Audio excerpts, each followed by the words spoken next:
दोस्तों, आज के इस भाग में आप सुनने वाले हैं पुरानी कोठी, एक पुलिस ऑफिसर की आप बीती इस कहानी का दूसरा भाग। तो अगर किसी ने इस कहानी का पहला भाग नहीं सुना है तो वीडियो के डिस्क्रिप्शन में कहानी के पहले भाग की लिंक दी गई है, तो पहले उसे सुन ले और फिर इस दूसरे भाग को सुने ताकि आपको कहानी सुनने में और भी मजा आ जाए। तो चलिए अब बिना वक्त जाया किए इस दूसरे भाग को शुरुआत करते हैं। पिछले भाग में आपने सुना कि एक खून के मामले में इंस्पेक्टर श्रीकांत को चित्रा जी के बारे में एक के बाद एक नई जानकारी मिलती जाती है और वो केस सुलझने के बजाय और उलझता जाता है। आखिर में एक रात इंस्पेक्टर श्रीकांत चित्रा जी के घर पहुंच जाता है और वहां जाने पर उसको चित्रा जी का एक अलग ही रूप देखने को मिलता है। चित्रा जी ने उस भयानक अवतार में मुझ पर चिल्लाते हुए कहा, हो गया, अब जाओ यहाँ से।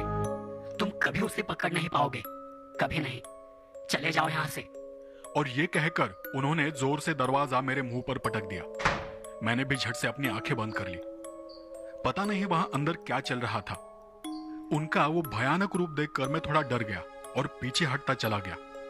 कोठी का दरवाजा बंद होने के बावजूद वो दरवाजे के पास खड़ी थी। मैंने नीचे से उनके पैरों को देखा। शायद वो अब भी दरवाजे के किसी दरार से मुझे देख रही थी। जब मैं कुछ कदम उस दरवाजे से दूर चला गया तब मेरी नजर अपने आप ही कोठी के ऊपर चली गई। ऊपर कुछ जल रहा था शायद, और वहां पर एक परछाई खड़ी थी, ठीक उसी जगह पर जहां नीचे उस दिन वो लाश पड़ी हुई थी। ये कैसे हो सकता है? चित्रा जी तो नीचे खड़ी है, तो ये ऊपर कौन है? यहाँ कुछ तो गड़बड़ है। ये उतना आसान नहीं जितना मुझे लग रहा है। उन दोनों की नजरें मुझ पर टिकी हुई थी, इसलिए मैं चुपचाप अपनी खटारा गाड़ी लेकर कोठी से दूर निकल गया। कोठी से दूर जाकर मैं एक जगह पर रुक गया और फिर घना अंधेरा होने का इंतजार करने लगा। कुछ 1 से 1.5 घंटे बाद जब सब कुछ और भी शांत हो गया तो मैं फिर से गांव की तरफ चला गया। इस बार मैंने गाड़ी को कोठी से काफी दूर ही खड़ा कर दिया। फिर उस घने अंधेरे में आसपास देखते टटोलते हुए कोठी की तरफ बढ़ने लगा। डर, मैं डरा हुआ था क्योंकि मैं पहली बार अपने आसपास की हर एक आवाज को महसूस कर पा रहा था। अंधेरा भी उस वक्त बहुत घना था। झिंगुरों की किरकिर करती आवाज जैसे मेरे कानों के पर्दों में छेद कर रही थी। दूर कहीं से गांव के कुत्तों के भौंकने की आवाजें भी आ रही थी।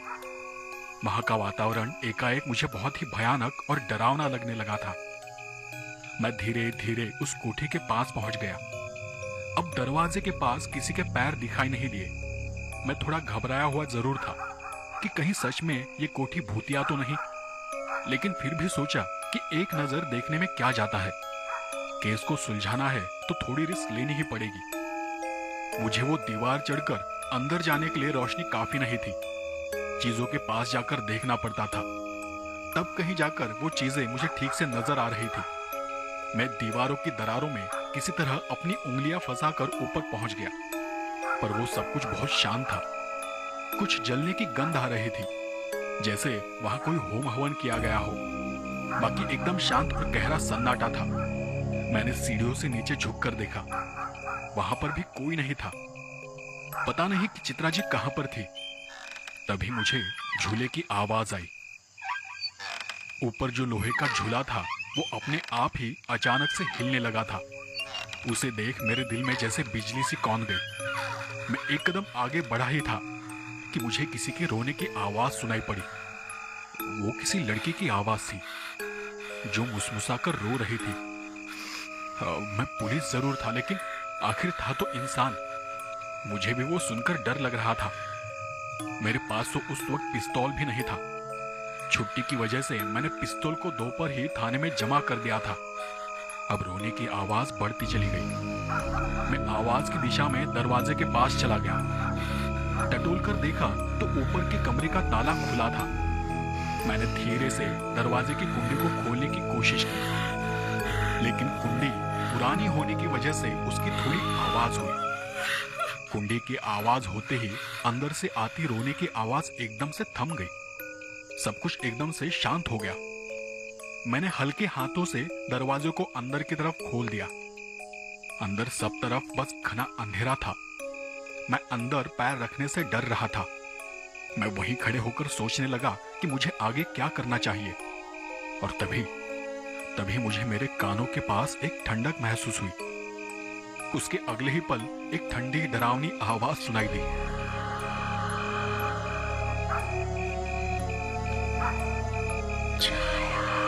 मैं पीछे पलटा, तब तक किसी ने मुझे उस अंधेरे कमरे में धकेल दिया। मैं उसे देख पाता तब तक तो दरवाजा धड़ाम से बंद भी हो गया। वहां जो भी था, मैं उस पर चिल्लाने लगा, कौन है? कौन है? दरवाजा खोलो। देखो देखो, मैं पुलिस हूँ। तुम्हें बहुत भारी पड़ेगा। हाँ, तुम्हें बहुत भारी पड़ेगा ये सब कुछ। मुझे जाने दो। तब मैंने फिर से मेरे कानों के पास एक अजीब सी हंसने की आवाज सुनी। मैं डर के मारे यहाँ वहां लड़खड़ाने लगा। कौन है? कौन हो तुम? मुझे जाने दो।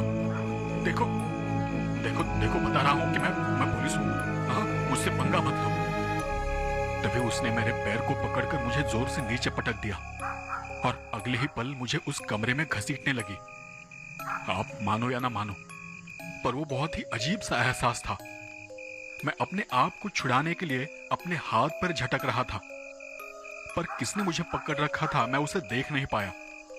अब मैं मरना नहीं चाहता था, तो मैं जोर जोर से चिल्लाने लगा, मदद के लिए पुकारने लगा। तभी किसी ने आकर उस कमरे का दरवाजा खोल दिया। मेरे सामने शायद चित्रा जी खड़ी थी और उनके हाथ में एक लालटेन था। उन्होंने अपने दूसरे हाथ से कुछ भस्म जैसा या कुछ अंगार सा मेरे चेहरे पर फेंका और फिर मेरे हाथ को पकड़कर मुझे खींचते हुए उस कमरे से बाहर कर दिया। मैं लड़खड़ाता हुआ और किसी जानवर जैसे हाथों के बल भागता हुआ उस कमरे से बाहर चला गया। मैं काफी डरा हुआ था। मैं कुछ देख नहीं पा रहा था कि वहां क्या हो रहा है। मेरी आंखों में अंगार चला गया था। मैं अपनी आंखों को साफ करने लगा। मुझे सामने क्या हो रहा था वो कुछ पता नहीं था। मैंने धुंधला धुंधला कुछ देखा कि एक काली सी परछाई मेरी तरफ बढ़ रही थी। मैं कुछ समझ पाता तब तक चित्रा जी ने मुझे वहां से धक्का दे दिया और मैं ऊपर से सीधे नीचे गिर पड़ा, नीचे जमीन पर। शरीर में सर से एक बहुत जोर का दर्द उठा और मैं गिरते ही अपना होश खो बैठा। उसके बाद क्या हुआ मुझे कुछ पता नहीं, क्योंकि जब मुझे होश आया तब मैं अस्पताल में था, एक सरकारी अस्पताल में। आसपास सब तरफ पेशेंट पड़े हुए थे और मुझे किसी जानवर की तरह घूर रहे थे। वो देख मेरे होश उड़ गए। मैं झटपटाकर उठने की कोशिश करने लगा कि तभी मेरे पास बैठे हवलदार भानु ने मुझे शांत किया और वहीं पर शांत लेटे रहने को कहा। मेरा पूरा शरीर दर्द कर रहा था और मैं दर्द से कराह रहा था। भानु जी शायद कुछ रिपोर्ट लिख रहे थे। भानु जी, मैं यहां कैसे? भानु जी ने रिपोर्ट का पन्ना पलटते हुए कहा, चित्रा जी की दया से। अब ये तो आप ही जानते हो कि आपके साथ वहां क्या हुआ था। चित्रा जी भी कुछ कहने को तैयार नहीं है। उन्होंने हमें बस इतना कहा कि आप उस रात शायद उनकी कोठी की दीवार चढ़ने की कोशिश कर रहे थे और वहीं से फिसलकर नीचे गिर पड़े। उन्होंने आपकी चीख सुनी और इसलिए आप आज अस्पताल में हैं। तब मुझे याद आया कि बेहोश होने से पहले मैं चित्रा जी के कोठी में था और वहां मेरे साथ क्या क्या हुआ था। मैंने भानु जी से पूछा, अच्छा चित्रा जी कहाँ है? भानु ने जवाब दिया, साहब उससे भी जरूरी बात यह है कि अब गांव के लोग पूछ रहे हैं और ये सवाल कर रहे हैं कि इतनी रात को आप गाड़ी को गांव के बाहर खड़ा करके उस कोठी के पास क्या कर रहे थे? मैंने उसकी बात को टालते हुए कहा, अबे छोड़ो उन गांव वालों को, मुझे ये बताओ कि चित्रा जी ठीक है या नहीं। भानु ने रिपोर्ट को मेरे हाथ में देते हुए कहा, जी वो तो बिल्कुल ठीक है, पर खुशी की बात यह है कि आपकी वजह से ही हमने आज लंगड़े लाल को पकड़ लिया है। मैंने हैरान होते हुए पूछा, मेरी वजह से? मतलब?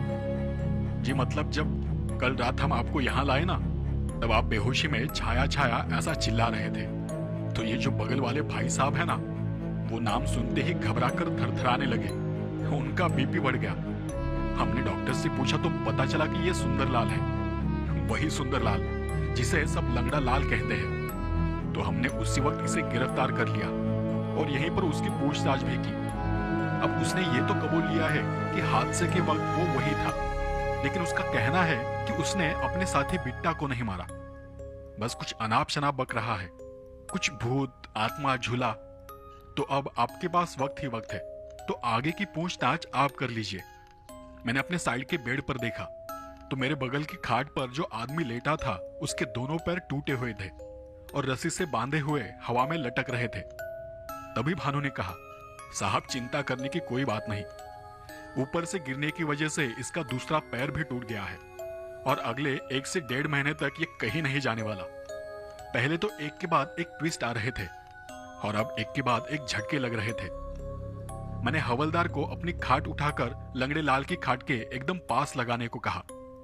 मैंने बाकी सभी सिपाहियों को वहां से दूर जाने को कहा और फिर मैं आगे की पूछताछ करने लगा। और मैं आगे कुछ पूछता उससे पहले ही लंगड़ा लाल बड़बड़ाने लगा, साहब मैंने सच में बिट्टा को नहीं मारा, वहां जो चुड़ैल है ना उसने मारा है। तो मैंने उसे कहा, जवाब एक लाइन में नहीं, शुरू से शुरुआत करो। तो सुंदरलाल ने अपना पसीना पोंछते हुए कहा, साहब पहली बार तो मैं कुछ 5 या 6 साल पहले उस कोठी के अंदर गया था। तब पता चला था कि उस घर के सारे लोग उस घर को छोड़कर कहीं चले गए हैं। तो इसलिए मैं एक रात चोरी के इरादे से उस घर में घुस गया था। मेरे पास एक झोला था और ताला तोड़ने का सामान था। मैं ताला तोड़कर कोठी के अंदर घुसा। अंदर घुसने के बाद यहाँ वहां देखा और नीचे के कमरों में जो भी कीमती और भारी सामान पड़ा था ना उसे उठा लिया। उसके बाद मैं ऊपर चला गया, पर जैसे जैसे मैं ऊपर जा रहा था ना वैसे वैसे ठंड बढ़ती जा रही थी। मैंने ऊपर देखा तो ऊपर एक कमरा था जिस पर बहुत बड़ा ताला लगा हुआ था। अब हम चोर लोगों का ये मानना है कि जितना बड़ा ताला ना उतना ही कीमती माल होता है। तो मैंने जैसे ही उस ताले को तोड़ने के लिए उस पर चोट की ना, एक तेज हवा का झोंका मेरे पूरे बदन से आर पार हो गया। मैंने फिर उस ताले को तोड़ दिया और फिर उस दरवाजे को खोलकर मैंने अंदर कदम रखा। जैसे ही मैंने अंदर कदम रखा ना तब मुझे एक आवाज सुनाई दी। उसे सुनते ही मेरा बदन कांप उठा और मैंने हड़बड़ाते हुए पीछे देखा। मैं जानता था कि उस घर में कोई नहीं है। फिर ये आवाज कहां से आई? देखा कि पीछे कोई लड़की झूला झूल रही थी और साथ ही में कुछ गुनगुना रही थी। उसे देखकर मैं घबरा गया और फिर धीरे धीरे वहां से पीछे हटने लगा। वो मुझसे दूर होने की वजह से मैं अंधेरे में उसे देख नहीं पा रहा था, लेकिन उसका वहां होना, उसके आकार को मैं महसूस कर पा रहा था। मैं बस एक कदम पीछे हटा और वो एक पल में 20 कदम अंदर पार कर बिल्कुल मेरे सामने आकर खड़ी हो गई। वो देखकर मेरी तो जान ही निकल गई थी। साहब मेरे हाथ पांव थरथराने लगे थे। देखो अभी मेरा बदन कांप रहा है। उस वक्त तो मुझसे मेरा पैर तक उठाया नहीं जा रहा था। फिर उसने एक अजीब सी आवाज में मुझसे सवाल पूछा, क्या मैं सुंदर नहीं हूँ? उस वक्त उसके हाथों के नाखून मेरे कंधों में धंसे हुए थे। मुझे बहुत ज्यादा दर्द हो रहा था। लंगड़े लाल ने अपनी कमीज को खिसकाकर मुझे उसके कंधों पर जो निशान बने थे वो दिखाए और फिर आगे कहा, ये देखिए साहब, ये निशान अभी तक है। और फिर जब दर्द बढ़ने लगा ना तो फिर मैंने घबराते हुए उसे जवाब दिया, हाँ तुम सुंदर हो, बहुत सुंदर हो। हालांकि अगर आपने उसे देखा होता ना तो आप एक पल भी उसके चेहरे की तरफ देख नहीं पाते। वो बहुत ही बदसूरत थी, इतनी बदसूरत कि उसे देख उल्टी आ जाए। बहुत काली और उसका चेहरा पूरा सड़ा हुआ था। उसके पास आते ही एक बहुत ही तेज गंदी बदबू आने लगी थी, पर पता नहीं मैंने कैसे अपने आप को काबू कर रखा था। फिर शायद मेरी हालत देख वो अजीब तरह से मुझ पर हंसने लगी और हंसते हंसते ही उसने मुझे इतना जोर से धक्का दिया कि मैं ऊपर से सीधे नीचे गिर पड़ा। मुझे नीचे गिरा देख वो वहां से और जोर जोर से हंसने लगी। उस रात मेरा एक पैर टूट गया था, लेकिन फिर भी मैं लंगड़ाते हुए अपने एक पैर को पकड़कर किसी तरह वहां से भाग गया। बस उसके बाद लोग मुझे सुंदरलाल के बजाय लंगड़ा लाल बुलाने लगे। उस घटना का मेरे दिमाग पर भी बहुत गहरा असर पड़ा था। मैंने फिर कभी उस घर की तरफ जाने की हिम्मत तक नहीं की थी, लेकिन धीरे धीरे मैं ठीक हो गया और फिर मैंने वो गांव छोड़ दिया और दूसरे गांव में जाकर बस गया। उसी दौरान मेरी बिट्टा से दोस्ती हो गई। उसके बाद कई महीने गुजर गए और एक दिन बिट्टा ने मुझे बताया कि उसने एक घर देखा है जो कई सालों से बंद है और उस घर में बहुत सारा कीमती माल पड़ा हुआ है। तब उसने बताया था कि ये बात उसे एक औरत ने बताई है। तब मुझे पता नहीं था कि वो उसी पुरानी कोठी की बात कर रहा था और हम एक रात अंधेरे में उस कोठी में घुस गए। तब मैंने काफी शराब पी रखी थी तो इसलिए मुझे पता ही नहीं चला कि हम उसी कोठी के अंदर हैं। लेकिन फिर मैंने जब उस औरत को देखा ना तो मेरा पूरा नशा उतर गया। वो उसी झूले पर झूला झूल रही थी। उसकी आवाज मेरे कानों पर पड़ते ही मैं अपनी जगह पर ही रुक गया था और तब मैं समझ गया कि हम उसी कोठी में हैं। लेकिन जब तक मैं मेरे साथी को बचा पाता तब तक उस आत्मा ने उसे दबोच लिया था। उसने बिट्टा से भी यही सवाल पूछा था कि क्या मैं सुंदर हूं, और मेरे साथी ने जवाब दिया कि नहीं, तुम चुड़ैल हो, तुम भूत लगती हो। उस आत्मा ने उसके अंदर प्रवेश कर लिया। मैंने खुद अपनी आंखों से उसे अपने गले से चेहरे तक की चमड़ी को उखाड़ते हुए देखा था। वो देख मेरी हालत खराब हो गई। उस आत्मा ने इतनी बेरहमी से उसकी जान ली कि मैं आपको बता भी नहीं सकता। और फिर मेरा दोस्त अजीब तरह से हंसने लगा और वो मुझ पर झपट पड़ा। लेकिन तभी मैं किसी तरह वहां से नीचे कूद पड़ा और उसके हाथ से बच गया। इस बार मेरे पूरे शरीर का वजन दूसरे पैर पर पड़ने की वजह से वो भी टूट गया। साहब, सच कहूं तो मैं इतना डरा हुआ था कि मैं एक पल भी बाहर रुका नहीं। मैं अपने हाथों के बल रेंगते हुए उस गांव से बाहर चला गया और बाहर के रास्ते पर जाकर लेट गया। वहीं पर किन्हीं लोगों ने मुझे इस अस्पताल में भर्ती कराया। मैंने इन्हें झूठ बताया था कि नशे में होने के कारण मेरा एक्सीडेंट हुआ था। उसकी बातें सुनकर मुझे इतना तो यकीन हो गया था कि कल रात मेरे साथ जो भी हुआ था वो सब सच था। वो कोई वहम, कोई सपना नहीं था। तो मतलब लोग जिस भूत के बारे में बात कर रहे थे वो कहीं छाया तो नहीं? चित्रा की सबसे बड़ी बहन, और शायद चित्रा जी भी जानती है कि छाया का भूत वहीं पर है। तो वो वहां क्या कर रही थी? क्या उन्हें मरने का डर नहीं लगता? और हाँ, उनके परिवार की मौतों के पीछे उसी आत्मा का हाथ हो सकता है। ये केस उलझ रहा था या सुलझ रहा था, मुझे कुछ पता नहीं था। मैंने हवलदार भानु को अंदर बुलाया और उन्हें कहा, देखो भानु जी, पुलिस स्टेशन जाकर पिछले 5 से 6 साल पुराने रिकॉर्ड छान मारो और देखो कि कहीं हमारे किसी रिकॉर्ड में छाया के बारे में कोई जिक्र है या नहीं। उनके बारे में कुछ मिलता है क्या ढूंढो, और अगर यहाँ कुछ ना मिले तो जिले के पुलिस थाने जाकर आओ, शायद वहां पर कुछ मिल जाए। तब भानु ने कहा, साहब लेकिन केस तो अब सॉल्व हो गया है ना, लंगड़ा लाल तो हमारे हाथ लग चुका है। तो मैंने भानु को पास लेते हुए कहा, देखो अब मैं जानता हूं कि ये खून लंगड़ा लाल ने नहीं किया है, इसके पीछे किसी और का हाथ है। असलियत में मेरा दिमाग चकरा गया था, क्योंकि ये छाया का क्या मामला था वो मुझे समझ ही नहीं आ रहा था। भानु 2 दिन बाद एक फाइल लेकर अस्पताल आया। तब उसने मुझे बताया कि कुछ 6 साल पहले उस कोठी में माया कृष्णा राव इस लड़की की मौत हुई थी, लेकिन जांच में कुछ भी सामने निकल कर नहीं आया। सभी का कहना था कि उसने खुदकुशी की थी। वो दिमागी मरीज थी और उसके चेहरे को भी नोचा गया था। उसने भी अपने बदन, अपने चेहरे के मांस को नोच नोच कर खाया था और उसी हालत में उसकी मौत हो गई थी। उसकी लाश उन्हीं की कोठी के ऊपर वाले कमरे में पाई गई थी। इस रिपोर्ट में चित्रा जी, उनके पिताजी और उनकी माताजी के बारे में लिखा है, लेकिन छाया का नाम कहीं पर भी नहीं है। मैंने थोड़ा निराश होते हुए भानु से कहा, अच्छा ठीक है, अच्छा एक काम करो, पुलिस स्टेशन से मेरी पिस्तौल और मेरी गाड़ी लेकर आओ, हमें चित्रा जी की कोठी पर जाना है। तब भानु ने चौंकते हुए कहा, पर साहब आप इस हालत में अस्पताल से नहीं जा सकते। मैंने भानु को टोकते हुए कहा, भाई 3 दिन हो गए हैं यहाँ पड़े पड़े, अब मुझे जाना ही होगा। मेरे एक हाथ की हड्डी टूट चुकी थी और छाती और पेट पर मार लगी थी।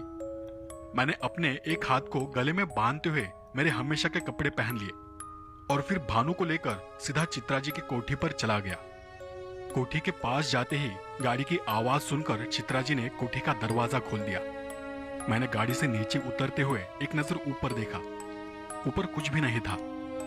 दिन का वक्त था और अब भानु भी मेरे साथ था, इसलिए मुझे इतना डर नहीं लगा।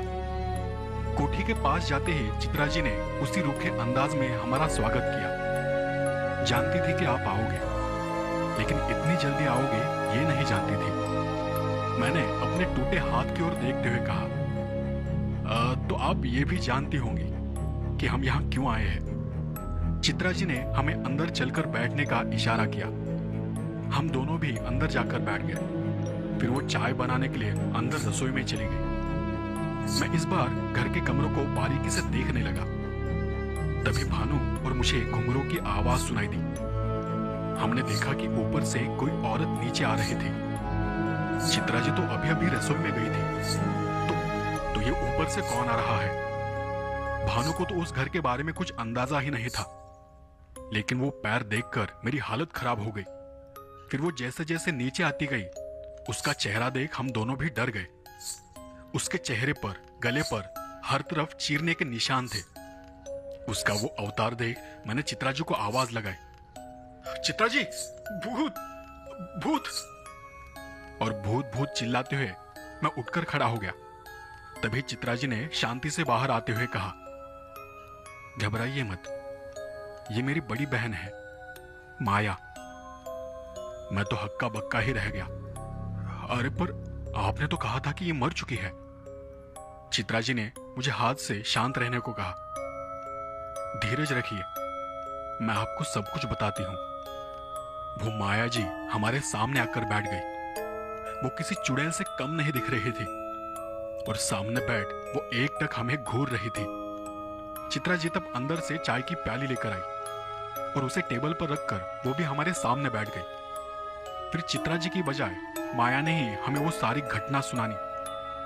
फिर चित्रा जी की बजाय उनके ऊपर बीती सारी घटना हमें बतानी शुरू की। शायद ये घटना, ये सब मामला समझने में आपको अपने दिमाग पर जोर देना पड़ेगा, क्योंकि इस सब की शुरुआत हमारे बचपन से होती है।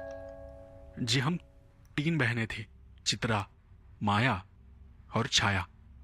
छाया हमारी सबसे बड़ी बहन थी, जिसके बारे में आज तक कोई कुछ नहीं जानता। छाया और मैं, हम दोनों जुड़वा थे, पर माँ कहती थी कि मैं उससे छोटी हूं।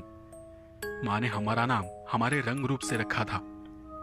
माँ कहती थी कि मेरा रूप मायावी है, किसी को भी मोह लेता है, इसलिए उन्होंने मेरा नाम माया रखा था। और छाया के नयन नक्श बिल्कुल मेरे जैसे थे, बस उसका रंग सांवला था, इसलिए उसका नाम छाया रखा था, मतलब मेरी ही परछाई। एक दिन खेल खेल में किसी लड़की ने उसे चिढ़ाया कि तू काली है, काली गलूटी है। बचपन में इस बात का उसे ऐसा सदमा लगा कि उसने घर से बाहर ही निकलना छोड़ दिया। तब चित्रा बहुत छोटी थी, लेकिन चित्रा भी मेरी तरह ही खूबसूरत थी। अब शायद मैं ये कह नहीं सकती, क्योंकि चित्रा अभी भी खूबसूरत है और मेरे चेहरे पर ये सब निशान बने हुए हैं। छोड़िए, लेकिन इसीलिए घर वालों ने उसका नाम चित्रा रखा था, मतलब मेरे ही चित्र जैसी। धीरे धीरे हम तीनों भी बड़ी होती गई, लेकिन छाया अपने रंग को लेकर हर वक्त बेचैन रहती थी। वो नहीं अपने कमरे से बाहर आती थी और न ही किसी से बात करती थी, न किसी के साथ खेलती थी। धीरे धीरे वो हमसे बहुत नफरत करने लगी, इतनी कि कभी कभी हमें मारती थी। बीच रात को हमारे कपड़े जला देती थी, कभी हमारे कंगन, चूड़ी और गहनों को तोड़ देती थी, कभी बीच रात हमारे पास आकर हम पर हमला कर देती थी। वो दिन ब दिन इतनी ज्यादा अजीब हरकतें करने लगी थी कि उसे अगर कोई देख लेता तो उसे पागल करार दे देता। एक दिन तो उसने अपने रंग के लिए अपनी ही माँ यानी हमारी माँ को दोष दिया और उसे मारने तक की कोशिश की। पापा ने फिर उसे डांट कर समझाया, पर उसके पागलपन का अंदाजा हमें तब आया जब उसने हमारे घर आई एक लड़की के चेहरे को नोच डाला। वो वही लड़की थी जिसने उसे बचपन में काली कहा था। करीबन 2 साल बाद भी उसे ये सब कुछ याद था कि उसी लड़की ने उसे काली कलूटी कहा था। आखिरकार पिताजी ने छाया के दिमागी इलाज के लिए उसे अस्पताल भर्ती कराया।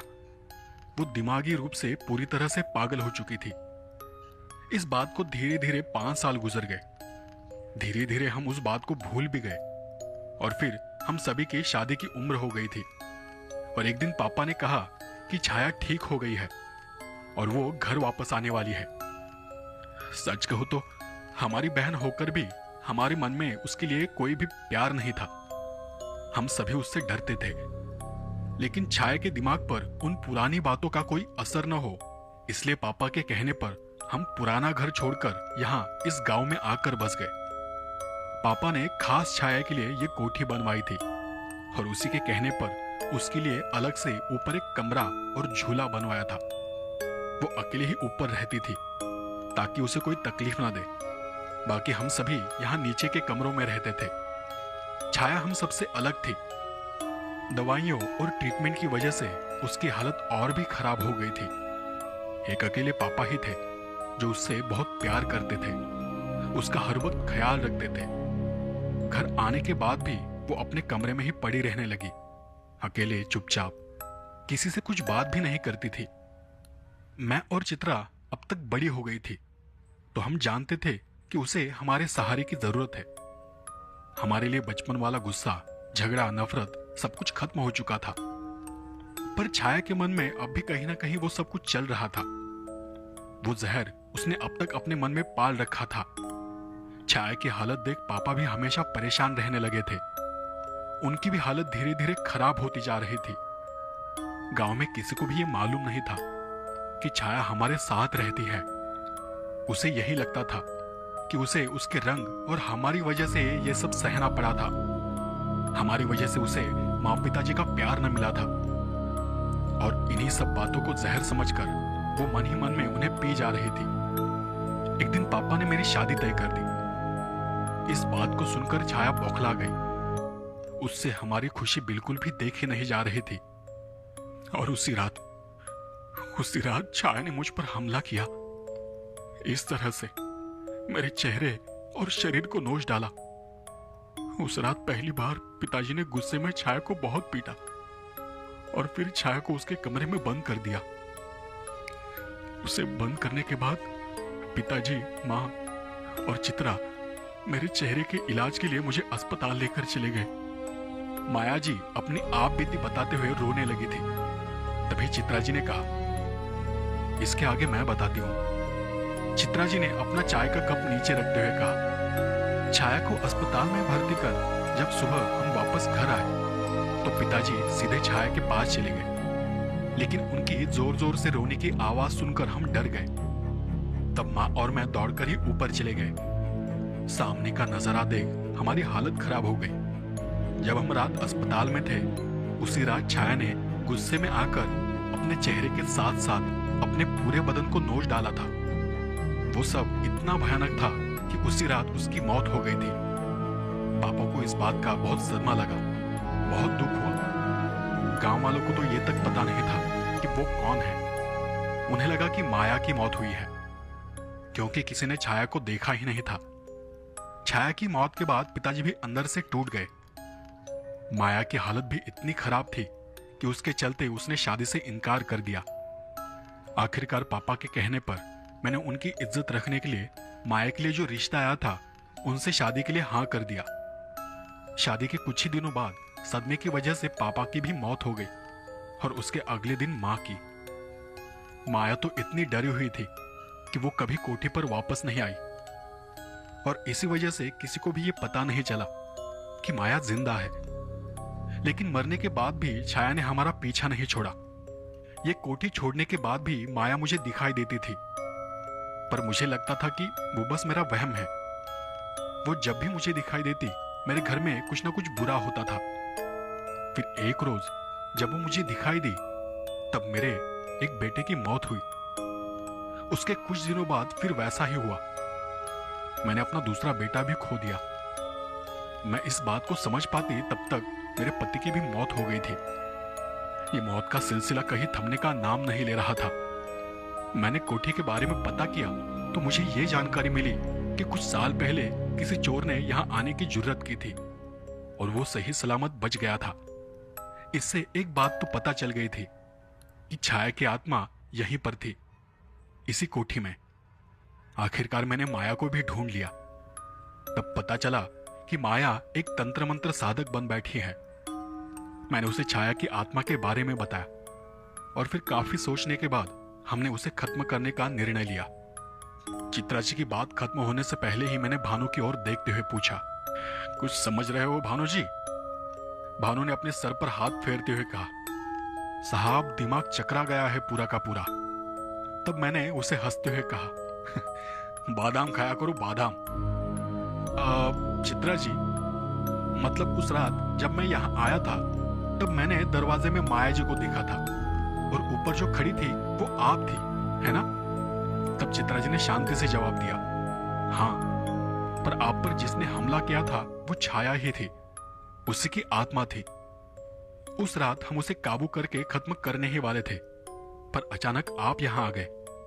वो अमावस की रात थी और अमावस की रात ही उसे खत्म किया जा सकता है, क्योंकि जिस रात उसकी मौत हुई थी वो अमावस की ही रात थी। जिस रात उस चोर की मौत हुई थी वो भी अमावस की रात थी।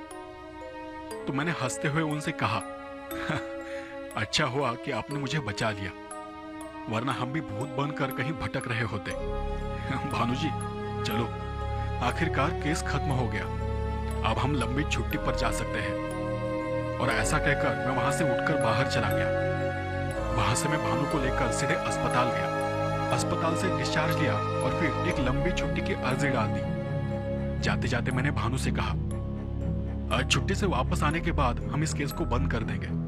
बस मेरे आने तक इस लंगड़े लाल पर ध्यान रखना। और उन्हें इतनी सी सूचना देकर मैं अपने गांव, अपने घर चला गया।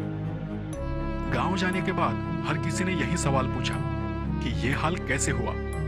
तो मैंने बड़े ताव में उस केस के बारे में, उस भूत के बारे में बढ़ा चढ़ा कर बताया। मैंने यही घटना मेरे पिताजी और मेरे दादाजी को भी सुनाई, ताकि उन्हें गर्व महसूस हो कि मैंने कैसे एक केस को सॉल्व किया है। वो दोनों भी सरकारी नौकर रह चुके थे।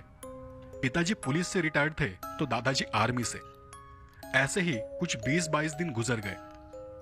एक दिन पिताजी ने मुझे अपने पास बिठाया और कहा, बेटा, जिस केस के बारे में तुम इतना सब बढ़ा चढ़ा कर बता रहे हो ना, क्या तुम मुझे उस केस की हर एक बात डिटेल में समझा सकते हो? तो मैंने उन्हें हंसकर जवाब दिया, क्यों नहीं पिताजी। दादाजी तब बिस्तर पर ही पड़े हुए थे। उन्होंने भी मेरी बात सुनकर मेरी तरफ मुंह कर दिया और फिर मैंने शुरू से लेकर उस कहानी को कहना शुरू कर दिया। उन्हें मैंने बिट्टा की मौत से लेकर हमारी इंक्वायरी और आखिर में उस भूत के बारे में बताया। तब सबसे आखिर में पिताजी ने कहा, एक बात मुझे समझ नहीं आ रही बेटा, कि चोर को तो पता था कि वहां कोठी पर कोई नहीं रहता, फिर जिस दिन वो चोरी करने वहां जाने वाला था उस दिन अंदर जाने से पहले उन्होंने कोठी की जांच नहीं की थी क्या? क्योंकि ज्यादातर चोर ऐसा नहीं करते, वो हमेशा चौकन्ने रहते हैं। उसके आगे दादाजी ने कहा, अरे अकल के दुश्मनों, उस लंगड़े टुंडे लाल ने कहा था ना कि उसे एक औरत ने बताया था कि वो कोठी खाली है, और कोठी तो खाली थी नहीं। तो अब जाओ और अपने अकल के घोड़े दौड़ाओ। बड़े आए पुलिस वाले। मैं दादाजी की बात को लेकर सोच में पड़ गया। रात भर मैं सो नहीं पाया। सुबह उठते ही मैं अपने कपड़े और सामान लेकर पुलिस स्टेशन के लिए निकल पड़ा। अगले दिन जाते ही मैंने लंगड़े लाल से मुलाकात की और फिर बिट्टा की पत्नी से भी मिलने चला गया। उन दोनों से पूछताछ करने के बाद आखिर में कुछ तांत्रिकों से भी मिला। उनसे भी भूत प्रेत के बारे में थोड़ी जानकारी ली और तब जाकर दिमाग की बत्ती जली। मैं उसी रात भानु को लेकर फिर से उस कोठी की तरफ चला गया। वहां जाते ही मैंने कोठी के दरवाजे की कुंडी बजाई। फिर से किसी ने दरवाजा नहीं खोला। तो फिर मैंने आवाज दी, अरे डरने की कोई बात नहीं है, मैं हूं इंस्पेक्टर श्रीकांत। कुछ देर बाद चित्रा जी ने दरवाजा खोला।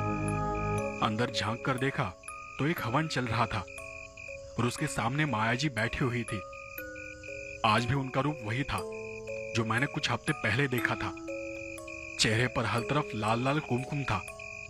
पता ही नहीं चल रहा था कि खून है या पसीना।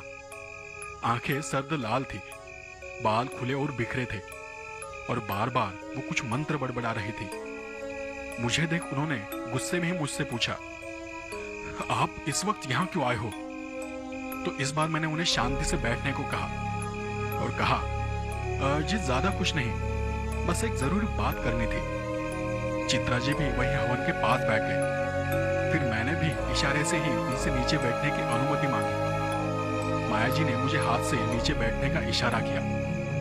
मैंने चित्रा जी की ओर देखते हुए कहा, तो चित्रा जी, उस दिन आपने बहुत बढ़िया कहानी सुनाई और आपको ये पता था कि छाया की आत्मा यहीं पर थी, पर यह नहीं पता था कि छाया की आत्मा यहाँ पर है या नहीं, और इसलिए आपने खुद एक चोर को खुद के ही घर चोरी करने को कहा, क्योंकि आप नहीं जानती थी कि वो आत्मा कितनी खतरनाक है, या फिर ऐसा कहे कि आप उसे किसी चारे की तरह इस्तेमाल करना चाहती थी।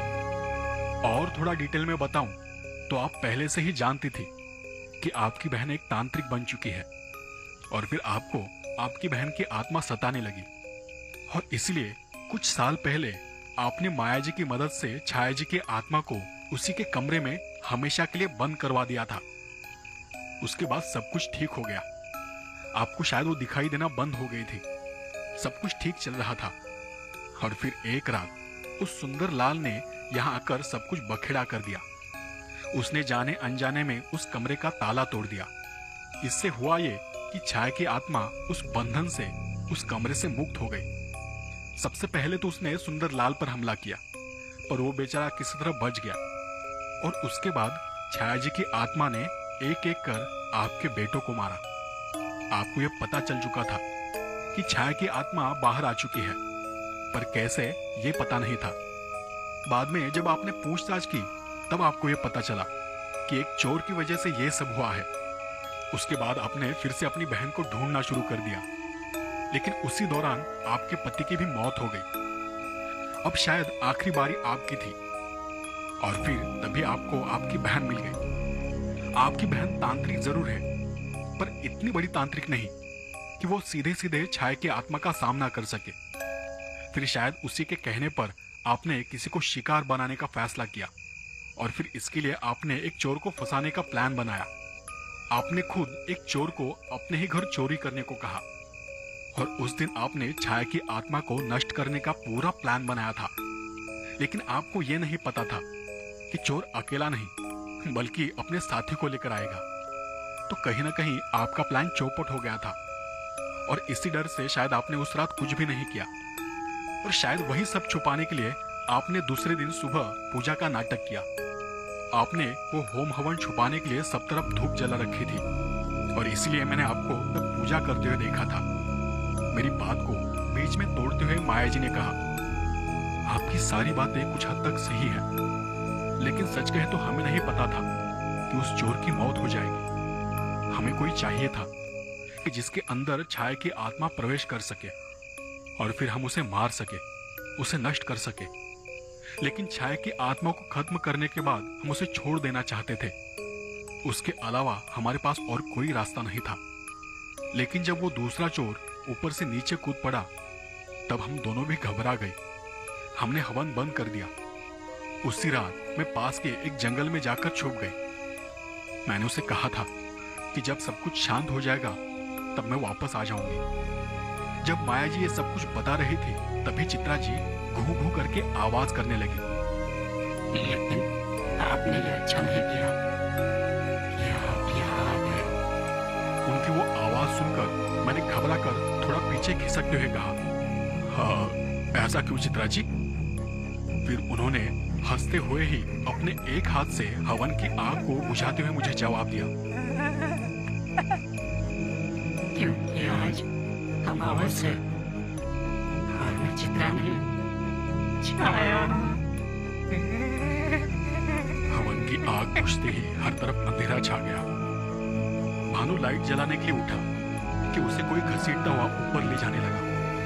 भानु चीखते चिल्लाते हुए हमें मदद के लिए पुकार रहा था, और फिर दरवाजा बंद होने की एक जोर की आवाज आई, और उसी के साथ सब कुछ एकदम से शांत हो गया।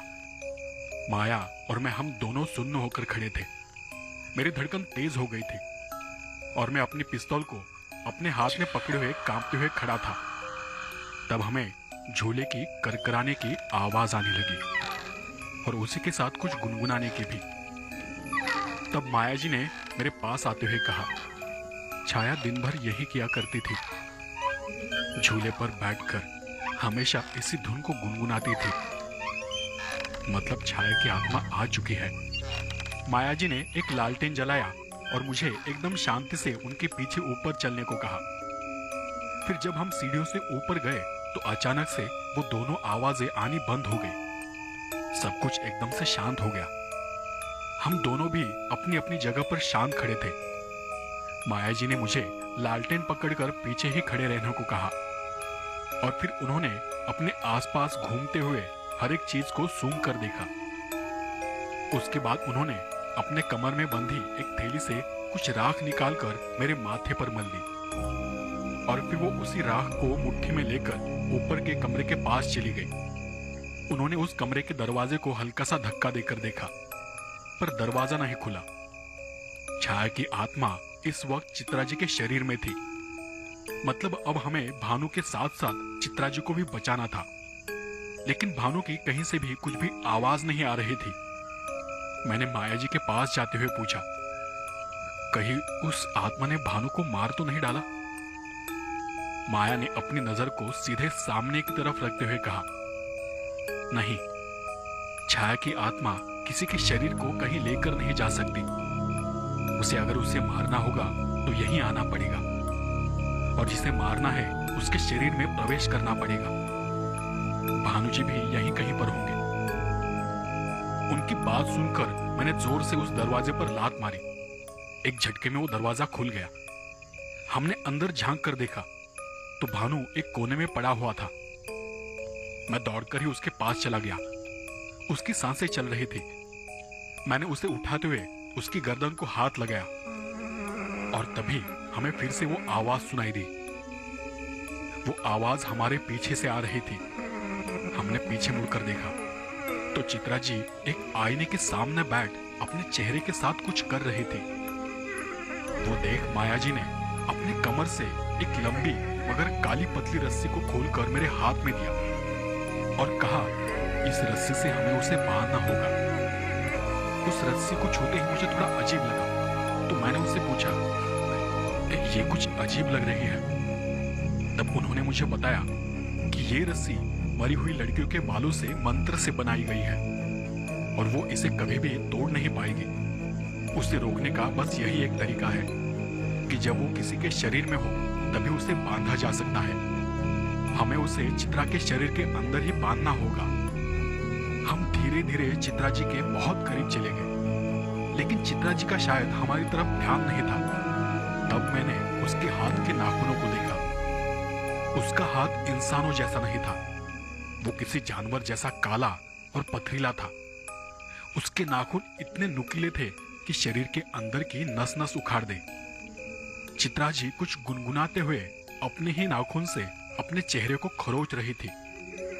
मैं पीछे से उनके चेहरे को आईने में देख पा रहा था। उनके हाथ का नाखून उनके ही चेहरे की चमड़ी को खरोचते चीरते हुए सर से लेकर नीचे गले तक जा रहा था। उनका चेहरा दर्द से थरथरा रहा था, होंठ गाते हुए कांप रहे थे और उसी के साथ उनके जख्म से धीरे धीरे खून रिस रहा था। वो देख मैं डरा तो था, लेकिन वो सब चित्रा जी के साथ होते हुए मैं देख नहीं पाया। मुझे बहुत गुस्सा आ गया और मैं उस पर जोर से चिल्लाया, हे, छोड़ दे उसे, छोड़ दे उसे। चित्रा जी एकदम से शांत हो गई। उनके अंदर की छाया की आत्मा शायद चली गई थी, क्योंकि चित्रा जी अब अपने चेहरे पर हो रहे दर्द से जोर जोर से चीखने लगी थी। मैं उन्हें संभालने के लिए उनके पास चला गया और तभी उन्होंने गुर्राते हुए मुझ पर जोरदार प्रहार किया। उस प्रहार से मैं हवा में उछल पड़ा और पीछे दीवार से टकराकर नीचे गिर पड़ा। उस आघात से मेरी पीठ और हाथ का दर्द फिर से उभर आया।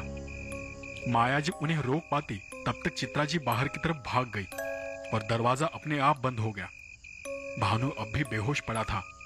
मैंने वहीं पर उठते हुए माया जी से कहा, हमें जल्दी कुछ करना होगा वरना वो चित्रा जी को मार देगी। लेकिन माया जी ने मेरी बात का कुछ भी जवाब नहीं दिया। हमने किसी तरह वो दरवाजा खोल दिया और बाहर जाकर देखा तो चित्रा जी उसी झूले पर बैठकर आराम से झूला झूल रही थी। और झूला झूलते हुए वो अपने ही बदन को खरोच रही थी। तो सबसे पहले हमने भानु को बाहर खुले में लाकर रख दिया। फिर माया जी ने मुझसे कहा, इससे पहले कि उसकी आत्मा शरीर से निकल जाए, जाओ और इस काली रस्सी से उसे उसी झूले के साथ बांध दो। ताकत से बांधने की जरूरत नहीं है, हल्का बांधोगे तो भी वो उसे तोड़ नहीं पाएगी। और इतना कहकर वो नीचे चली गई। मैं धीरे से चित्रा जी के पास चला गया, लालटेन को उसी झूले के पास लटकाया और फिर उन बालों वाली रस्सी से उसे बांधना शुरू किया। इतनी देर में छाया ने बहुत बुरी तरह से चित्रा जी के शरीर और चेहरे को नोच डाला था। चित्रा जी मुझे उन्हें बांधते हुए देख रही थी और मैं भी उन्हें देख रहा था। उनके चेहरे पर मुस्कान थी, लेकिन आंखों में दर्द था। भले छाया ने उनके पूरे शरीर पर कब्जा कर रखा था, लेकिन आंखें अभी भी चित्रा जी की थी। वो रो रही थी, वो गिड़गिड़ा रही थी। पता नहीं कि वो किस दर्द के लिए रो रही थी। क्या वो दर्द पति को खो देने का था, या फिर वो सुकून से भरा दर्द था। कुछ देर में माया जी ऊपर आ गई। उनके हाथ में एक डिब्बा था। मैंने उनसे पूछा, ये क्या है माया जी? लेकिन उन्होंने मेरी बात का कोई जवाब नहीं दिया। मैंने फिर उनसे पूछा, माया जी, चित्रा जी ठीक हो जाएंगी ना? लेकिन फिर भी उन्होंने कुछ नहीं कहा। उन्होंने मुझे बस भानु के पास जाकर खड़े रहने को कहा और फिर माया जी ने चित्रा के चारों ओर तेल छिड़कना शुरू कर दिया। तेल की गंध आते ही मैं दौड़कर ही उनके पास जाने लगा। ये आप क्या कर रही है माया जी? माया जी! पर मैं उनका प्रतिकार कर पाता या उन्हें रोक पाता, उससे पहले ही उन्होंने मुझे धक्का दे दिया। मैं पीछे की तरफ गिर पड़ा। मेरे हाथ की हड्डी फिर से टूट गई शायद। पीठ में एक तेज दर्द उठा। मैं फिर से खड़ा हो पाता तब तक माया जी ने वहीं पर लटका हुआ लालटेन लेकर उस छिड़के हुए तेल पर फोड़ दिया। मेरी आंखों के सामने आग फैलने लगी। आग की बड़ी बड़ी लपटें हवा में ऊपर उठने लगी थी। मैं चित्रा जी को बचाने के लिए आगे बढ़ता तब तक माया जी मेरे सामने आकर खड़ी हो गई थी। मैं उन्हें कुछ कर पाता तब तक उन्होंने मुझे एक हाथ से धक्का दे दिया। मैं ऊपर से इतनी जोर से नीचे गिरा कि मैं धीरे धीरे होश खोने लगा था। उसके कुछ पल बाद धप सी आवाज हुई। मैंने धुंधलाती नजर से देखने की कोशिश की। मेरे ठीक पास भानु पड़ा था। उसके बाद मैं कुछ भी नहीं कर पाया। मुझे जब होश आया तब मैं उसी अस्पताल में था और मेरे बगल के बेड पर अब भानु पड़ा हुआ था। भानु मेरे होश में आने का इंतजार कर रहा था। उसे मुझसे ज्यादा चोट नहीं लगी थी।